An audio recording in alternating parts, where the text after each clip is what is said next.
Welcome to all. स्वागत है एक बार फिर से आप सभी का आपके अपने YouTube channel Rahul side defence में। जैसा कि दोस्तों आपको पता होगा संघर्ष बैच चल रहा था बाबू, उसका सेट अपना जो समूचा वाला टॉपिक था वो चल रहा था। उसके कॉन्सेप्ट मैंने प्लेलिस्ट बना दी गई है संघर्ष बैच के नाम से।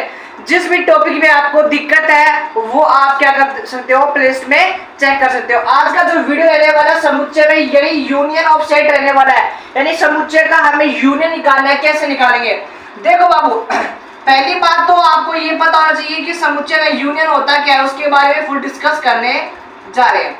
मान लो बाबू अपने पास दो समुच्चय है, मान जैसे कि क्या बाबू, जैसे कि 1 2 3 4। अच्छा सर, और बाबू दूसरा समुच्चय क्या है अपने पास सर? 2 5 7 3 8 11 ये है। और अब आपको बोल दिया जाए दोनों समुच्चय क्या करना है, यूनियन करना है। क्या करना है सर? यूनियन। देखो बाबू आपको ये चीज तो पता होगा कि कोई भी समुच्चय हो उसमें एलिमेंट का क्या नहीं होता, रिपीटेशन नहीं होता। एलिमेंट का क्या नहीं होता सर? रिपीटेशन नहीं होता। चलो ठीक है, नहीं होता। तो बाबू यूनियन का मतलब ये हुआ इसके भी एलिमेंट लिखेंगे, इसके भी एलिमेंट लिखेंगे, यानी कि यूनियन का मतलब क्या हुआ? साफ सी बात है, यूनियन का मतलब क्या हुआ सर? उनको जोड़ना हुआ। क्या हुआ? जोड़ना हुआ। इसमें क्या बाबू, 1 है, 2 भी है, 3 भी है और 4 भी है। इसके सारे एलिमेंट लिख लिए।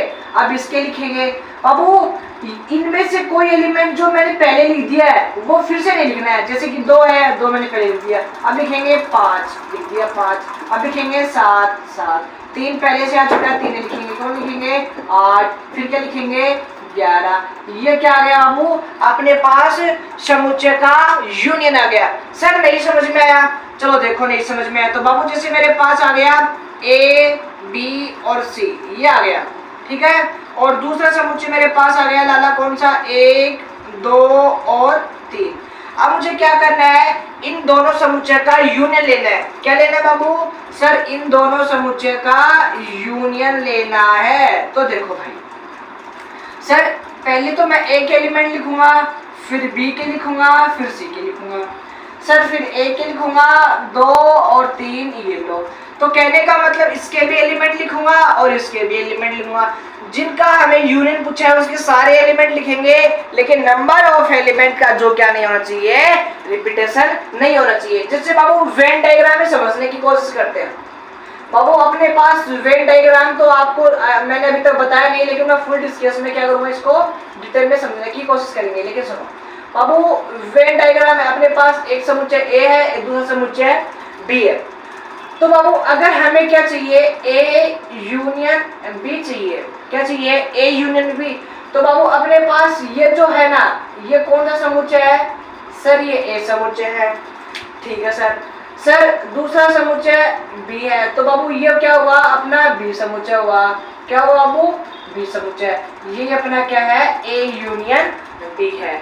आई होप आपको यूनियन के बारे में कुछ पता चला होगा। इसकी कुछ प्रॉपर्टी है बाबू, वो नेक्स्ट स्लाइड में हम क्या करेंगे, डिस्कस करेंगे। ये इसकी प्रॉपर्टी क्या है बाबू? ये यूनियन की प्रॉपर्टी है बाबू। क्या इसके यूनियन की प्रॉपर्टी का मतलब? यूनियन के गुणधर्म, यूनियन के गुणधर्म। तो सुनो भाई, क्या लिखा बाबू? पहला आंसर A यूनियन A का जो मान होता है वो किसके बराबर होता है? खुद के बराबर होता है। जैसे बाबू मैं बोल दूं, जैसे मान लो A का मान 1 और 2 है, और मेरे पास एक और आ गया 1 और 2। मुझे क्या चाहिए? इन दोनों का यूनियन चाहिए। क्या चाहिए? यूनियन का मतलब क्या हुआ? मैंने कहा इसका भी मान लिखो, इसका भी मान लिखो। तो 1 2, अब इसका लिखूंगा, 1 तो पहले से था, दूसरा भी पहले से था। ये जो मान है वो किसके बराबर है सर? 1 के बराबर है। पहली प्रॉपर्टी आपको समझ में होगी। अब वो अपने पास A है और यूनियन है, तो वो किसके बराबर होता है? यूनियन के बराबर। पहली बात तो फिर सुनो, यूनियन का मतलब क्या हुआ बाबू? बड़ा वाला।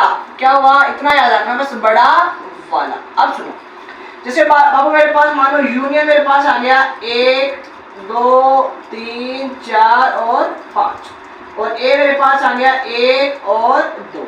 अब मुझे क्या करना है? इन दोनों का यूनियन लेना है।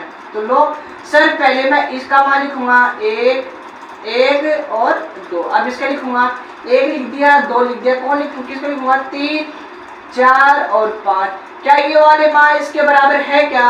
कहने का मतलब अगर ए यूनियन का यूनियन लिया जाए तो वो यूनियन के बराबर होता है A union five. Babu five का मतलब क्या हुआ, उसमें एक भी एलिमेंट नहीं है। और मान लो मेरे पास आ गया ए का मान 1 और 2। अब मुझे क्या चाहिए, दोनों का यूनियन चाहिए। तो कितना हो गया 1 और 2 जो किसके बराबर, 1 के बराबर। अब चलो ये समझ में आया, ये समझ में आया क्या सर 5 में 0 जोड़ा तो कितना हुआ सर 5। सर 4 में 0 जोड़ा तो 4। तो सर ए में 5 जोड़ा तो सर ए हुआ। आया क्या समझ में, ये ऐसा ही क्या है कंसेप्ट है, ये इसका मान आ जाएगा।